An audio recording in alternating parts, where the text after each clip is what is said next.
Lebanon மீது முழு அளவிலான போரை தொடுத்த இஸ்ரேல்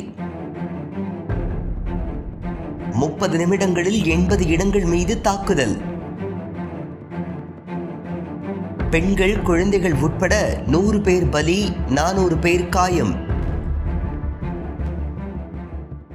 திங்கட்கிழமை ஒரே நாளில் தெற்கு லெபனானில் இஸ்ரேல் நடத்திய தாக்குதலில் 100 பேர் பலியானதோடு 400 பேர் காயமடைந்துள்ளனர். இஸ்ரேல் இதுவரை நடத்திய தாக்குதல்களில் இதுவே மிகப்பெரிய தாக்குதலாக கருதப்படுகின்றது.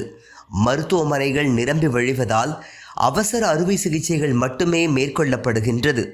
இது இஸ்ரேலின் அப்பட்டமான இனப்படுகொலை என லெபனான் பிரதமர் நசீம் மிகாடி கண்டனம் தெரிவித்துள்ளார். ஐக்கிய நாடுகள் மன்றம், பாதுகாப்பு கவுன்சில் மற்றும் வல்லரசு நாடுகள் நியாயத்தின் பக்கம் நிற்க வேண்டும் என அவர் கேட்டுக்கொண்டுள்ளார். சுமார் 30 நிமிடங்களில் 80 இடங்களில் இஸ்ரேல் தாக்குதல் நடத்தியுள்ளது. இஸ்ரேலின் இந்த தாக்குதல் பிராந்திய போரை தொடங்கிவிடும் என துருக்கி அதிபர் எர்டோகான் எச்சரிக்கை விடுத்துள்ளார்.